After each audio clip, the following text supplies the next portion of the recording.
You're about to enter the Reb Zone Sports Show on Fox 5.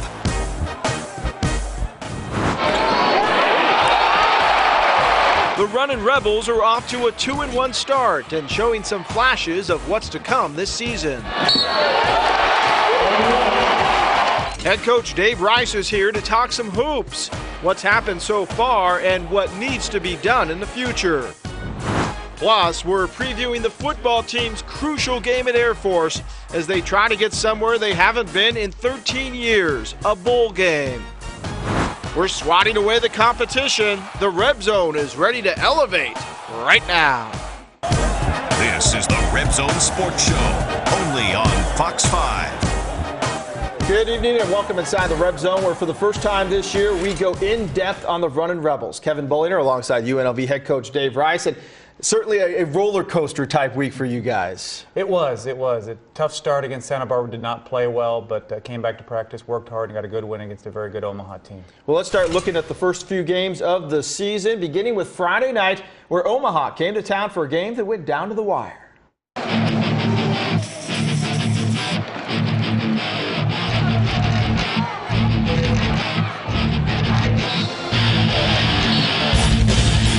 A much more focused and energized Runnin' Rebels team took the floor against Omaha, trying to rebound from Tuesday's loss to Santa Barbara.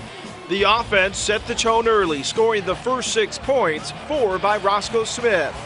UNLV opened the game on a 14-4 run, keyed by a couple of three-pointers by Kevin Olekabe. The crowd got into it when Bryce DeJean Jones goes baseline and elevates for the two-handed flush. But some lazy passes and miscommunication led to 15 first-half turnovers. UNLV went into the locker room up 9, but it could have been a lot more. That opened the door for an Omaha comeback in the second half as the Mavericks inched closer and kept the game tight, eventually tying it up on this three-pointer by Mike Rostempour with 1:38 left. Tied at 70 with under 20 seconds to go. The Rebs try to let BDJ create a shot. It doesn't go, but Kem Birch is there for the putback and the 2-point lead. On the other end, Birch delivers again with the rejection. The big man almost gets a triple-double with 9 points, 10 rebounds, and 8 blocks. Roscoe Smith goes for 17 points and 22 rebounds. UNLV pulls out a tight game late and wins 73-70. We just came even harder. We ran faster. We shot better, shot even more shots, after practice. So we knew, coming in Nebraska, Omaha, we knew that we had to attack them from the gates. We had to make sure they felt our presence. Well, it was the third game of the season, and we started to see, I think, some leaders emerge on this team. Roscoe Smith, Kem Birch, and Bryce DeJean Jones are basically making it clear that they're kind of, running the show on the court, it looks like. No doubt. And there's no substitute for experience. You think about Roscoe Smith, his experience playing at UConn, and Kem Birch and what he's done for us the last season and a half, and Bryce DeJean Jones, the improvement he's made now, healthy Bryce DeJean Jones. So those guys stepped up and got 40 rebounds among them. Kem Birch does things so well on both ends of the floor. How much of a benefit is that for you guys to have somebody who can not only block shots but also run the floor if he has to, with the ball or without? Well, he was the Defensive Player of the Year in our conference last year. Shot blocker, rebounder. He knows that's his identity, but he also scores points, got the putback, the game-winning putback against Omaha, and he's just such a selfless player. It's just so important to our team. The 15 turnovers in the first half, it looked like a lot of them maybe were some non-crisp passes, and they had quick guards that were picking those off. Is that what you were seeing in the first half? Absolutely. Part of it was their pressure. It's a quick team, but at the same time, a lot of them were enforced errors, and it's a product of not having played with each other a lot and being careless. We addressed that at halftime, and 15 in the first half, way too many, but only 6 in the second half, and helped us win the game. We know there are going to be a lot of tight games in the Mountain West Conference, so getting in a tight game early in the season and seeing your team win and come through, how beneficial is that as you move forward here throughout the rest of the season? Well, we were not pleased with the way we allowed the lead to get away, but at the same time we felt like we executed and learned a lot down the stretch. Took advantage of the opportunities we had, got some key defensive stops. A lot of that was Kem Birch, but it was team defense that made some big plays down the stretch. I think those kind of things give an inexperienced team a lot of confidence moving forward. Well, let's start looking at the first 2 games now. One was an impressive win and one not so impressive of a loss.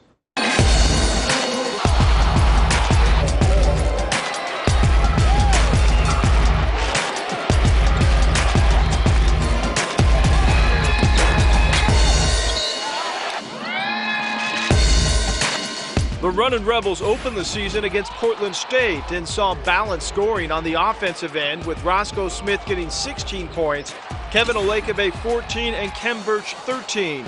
Defensively, UNLV was able to apply some pressure and create 20 turnovers that led to 18 points as they pumped up the home crowd with a 67-48 win.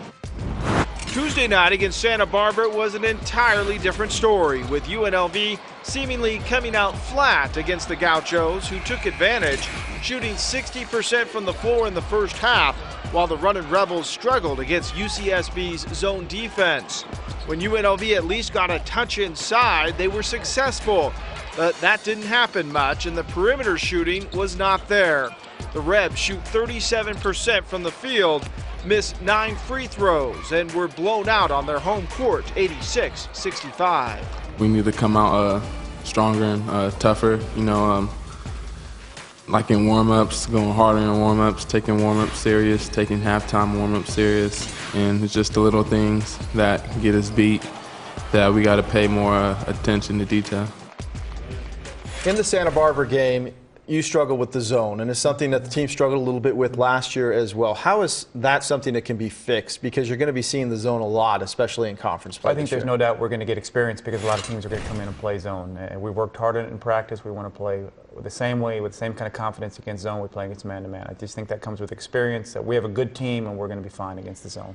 Practice-wise, you can do certain things, but it really takes that game experience, and with so many new guys on the floor, I would assume that's going to just take a few games in terms of communication and knowing that guys are going to be in the right spots. Well, again, there's no substitute for game experience. Again, Tuesday, inexcusable to play like that on our home floor. We understand that. It can't change the past, though. We've got a good team. We fixed things, came back and got a good win against Omaha. Now we have to step it up with what's coming up this coming week. Defensively, we know you want to put a lot of pressure on the team in the backcourt. There are the new rules in college basketball this year. Contact's going to be called. The hand checking is going to be called. How does that factor into how much you're able to do what you really want to do, which is a little bit more full court pressure?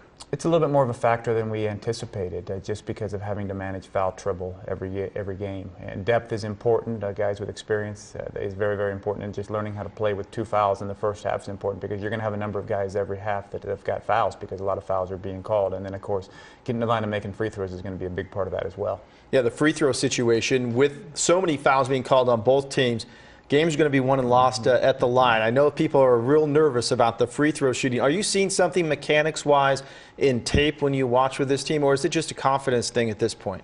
There has been some mechanics issues, absolutely. We've taken a look at it on film, watched film with our guys, but a big part of that's just confidence, taking our time, being focused. And we have a number of guys who've shot free throws. They have a track record where they've shot free throws before, whether at another school or for us in the past.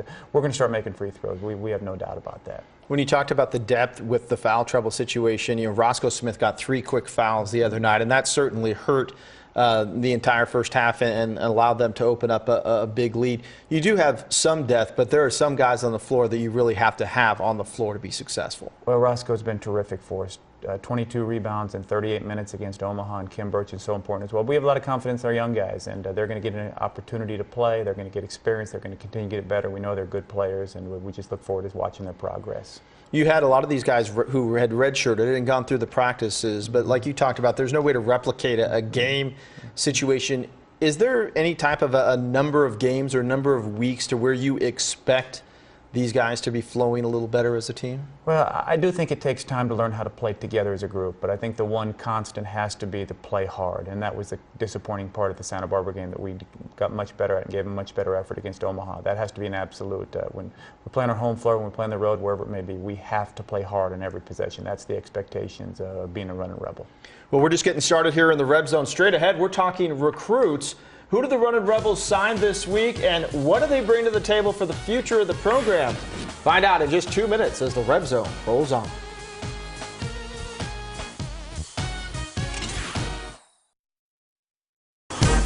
This Raising the Bar moment is brought to you by Born and Raised, the official home of Rebels on the Road. Kem Birch is showing he's going to produce on both ends of the floor this season. Friday night against Omaha, the big man with the follow off the miss with 12 seconds left to give UNLV the lead. Then on the other end, the rejection to preserve the win. Birch is big, and he delivers this week's Raising the Bar moment. The early signing period began earlier this week, and right away UNLV was able to ink two big-time prospects. Dwayne Morgan, the five-star, 6'7", 215-pound forward out of St. Francis Academy in Baltimore. He was rated number 15 overall for the class of 2014 by Rivals.com and is 9th in his position in the ESPN rankings. Also signing a letter of intent with the Runnin' Rebels, Good Luck Okonobo, a 6'9" shot blocker out of Wilbraham and Monson in Massachusetts. Okonobo became a sought-after commodity but chose UNLV over Indiana and Ohio State. Morgan and Okonobo give the Runnin' Rebels a solid class coming in as freshmen next year. Now, you have not been able to talk about these guys until they actually sign the letters. Now that they have, let's talk a little bit first about Okonobo, because he seems like kind of a Kem Birch type player that could add more depth next year. Very similar to Kem Birch, kind of guy who can block a shot at one end and dunk the ball at the other end. He's worked extremely hard. He's got a motor, high energy guy, hates to lose, and we're excited about Good Luck. And Dwayne Morgan, 6'7", kind of a guy that could probably play a swing, I would assume, back and forth. He brings a lot of talent and a lot of skills to the Rebels next year as well. Well, the Baltimore area has been terrific for us with Daquan Cook and, of course, Roscoe Smith from Baltimore. Now Dwayne Morgan joins the fold as well from Baltimore. But another guy like Good Luck, Dwayne Morgan is a high-energy guy, plays above the rim, can put the ball on the floor, can play the three, can play the four, and will be a terrific defender for us as well, great rebounder. And so we're excited about Good Luck and also Dwayne Morgan. Let's talk a little bit about some of the current Rebels that are on the roster right now. And we talked a little bit about Roscoe Smith, but here's a guy who has experience with Connecticut, played in some big games, started in some big games, and he comes in as maybe a new player to the Runnin' Rebels, but certainly brings a wealth of experience to this team. Experience, was a starter on the national championship team as a freshman at UConn. It's a situation where he's an energy guy. We feel like his motor can be infectious for us, and just excited to have him. 22 rebounds in a game is a huge number, and he's averaging almost 15 rebounds a game for the season through 3 games. We're excited about Roscoe. Kendall Smith is somebody who comes in as a freshman, highly touted, but I think we're seeing a little bit of that adjustment period from high school to college ball, and it's a big step, and it looks like that he's got signs where he can be fantastic, but it's still a learning curve there. He was set back a little bit with the injury. Didn't get to play in the first exhibition game with the ankle injury. Came back and played extremely well in the first and second exhibition game in our two regular season games, and then we started him in the third game against Omaha at the point. And he's a confident player, cares deeply about teammates, and has that quality as a point guard. And we're excited about his future. He's going to be a very, very good player for us. Kevin Olekebe comes from Fresno State. You get the waiver at the very last second on this. You now have an experienced senior guard to go with this group. He's going to be a little bit of a catalyst, it looks like, with this team. Well, again, we talk about no substitute for experience. He's got 3 years of experience, scored almost 1,200 points at Fresno, made big shots in big games. Also a Las Vegas player, and so he understands what it means to put that Runnin' Rebel uniform on, and we're excited about his addition. He'll bring leadership as well as one of our only 2 seniors, along with Carlos Lopez Sosa. Well, it's a big week coming up. The Runnin' Rebels only have 1 game next week, but it is a tough one. Arizona State coming into the Thomas and Mack for a showdown on Tuesday night at 7:05.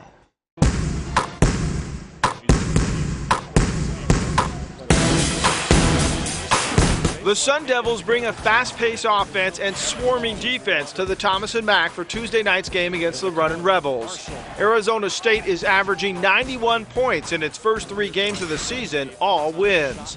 Offensively, the backcourt is big in size, and all eyes are on sophomore Jahi Carson, the reigning Pac-12 co-freshman of the year, who many thought would head to the NBA but decided to play 1 more season in Tempe. UNLV guard Bryce DeJean-Jones knows what Carson brings to the table. I've known Jahi for a little while. We play on the same traveling team, so I mean it's gonna be a challenge, but I mean it's something that we're ready for. We understood that coming into the season, those are the challenges that we're gonna be faced, and we're just looking to go into this next game, bring the same energy we had in this one. Sun Devils head coach Herb Sendek is emphasizing an up-tempo game this season, going as far as to use a 24-second shot clock in practices. Defensively, ASU relies on 7'2" senior center Jordan Baczynski, who just set the school record for blocked shots with 194. Like UNLV, Arizona State has a lot of new faces. 7 newcomers are on the roster this year. This is a game where who dictates the tempo has the upper hand. The Sun Devils certainly play a similar style to what UNLV does. So talk about limiting their offense. 91 points a game against three, maybe not top-tier teams, but 91 points a game is still putting the ball in the bucket a lot. It is, and it starts with Jahi Carson, and the key for us to try to get him slowed down. He's an NBA-style point guard, very, very good, and they've added Marshall, who transferred from Penn State as a fifth-year player, so he'll be good for him as well, and then Bashinsky anchors him inside. But they've always got multiple shooters on the floor, and so getting the ball stopped so we're not in help defense the whole night is a huge deal. This will be the first time that your guards will see a little pressure defense, I think, coming up the floor this season. How do you prepare for that, and is there any way of knowing how well they're going to respond? Well, the good part is that that's how we play against each other in practice, and so we pressed each other for the first month of the season against each other in practice, and so we're accustomed to that. But again, it's different in front of fans, in front of on the Thomas & Mack floor, but we're excited about the challenge, but also understand how good Arizona State is, how experienced they are at the point guard spot, and we need to give a great effort.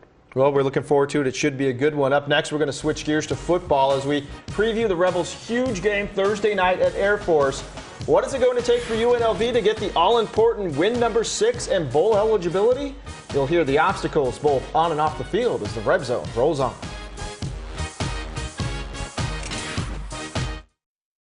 You're watching the Reb Zone Sports Show on Fox 5. Let's talk some football where the Rebels have a huge game on Thursday night at Air Force. A win gets them to the magic number of 6 in bowl eligibility. But to do that, UNLV must handle Air Force's option offense attack.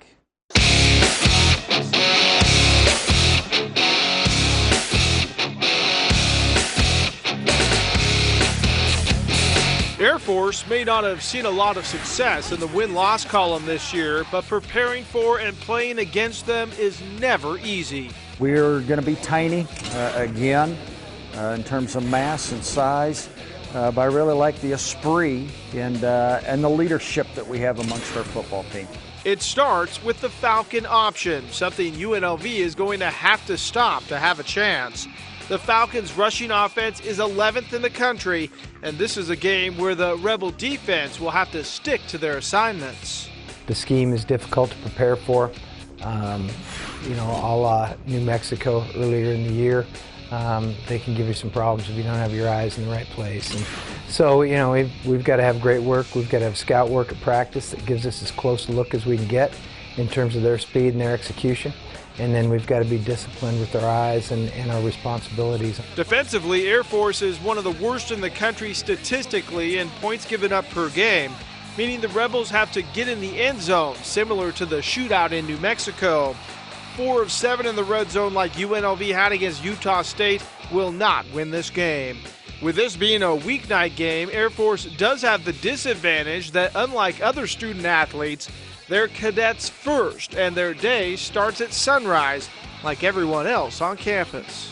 They go to the hardest place. I mean, just the toughest challenge, day in, day out. I think anytime you take 18 semester hours, you don't redshirt.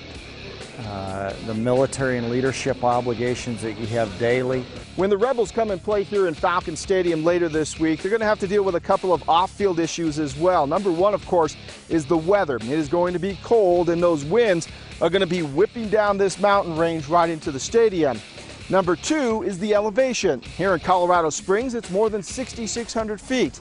And Air Force makes sure that every opponent who walks into this stadium is reminded exactly how high they are. You worry about what you can control, so don't worry about that too much. I mean, all you can do with the elevation is to try to hydrate as best you can, and there's really nothing else you can do. So you go play and play into your depth, and hopefully you've got 2 deep that can go. The end goal has always been a bowl game, and although Coach Houck prefers his team concentrate on the game rather than the big picture, he knows the program-changing importance of this game. Well, it's important. We have 2 games left. We've got to do it one of those weeks. And certainly, you know, sooner rather than later is always better, and why procrastinate? Kickoff is set for 6:30 Las Vegas time on Thursday night. Now, we will be in Colorado with a preview on Wednesday and then highlights and post-game reaction on Thursday at Fox 5 News at 10. We're going to take one final break in the Reb Zone, and then we have some final thoughts from Coach Rice and the Runnin' Rebel Plays of the Week. But first, here's how other teams in the Mountain West did in both football and basketball this weekend.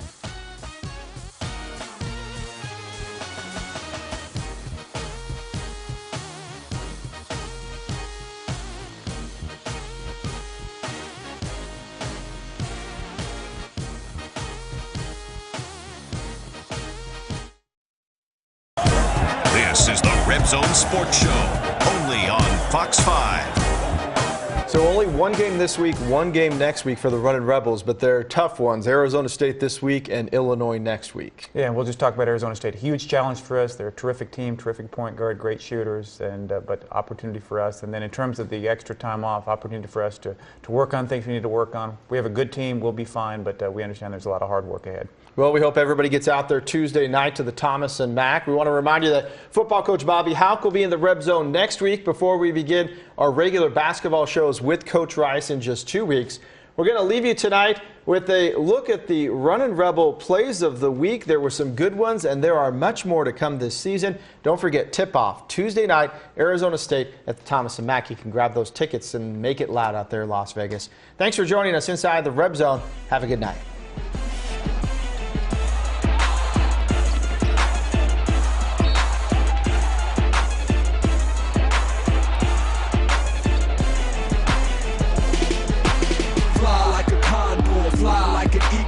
Fly in the 85, candy painted regal. Fly like a dove, I come from up above. I'm rapping on the mic and you can call me Most Love. I'm looking fly, ooh, I'm about to spread my wings. I'm looking fly, ooh, I'm about to spread my wings. I'm looking fly, ooh, I'm about to spread my wings. I'm looking fly, ooh, I'm looking, yeah, I'm looking fly. Ooh, I'm about to spread my wings. I'm looking fly, ooh, I'm about to spread my wings. I'm looking fly.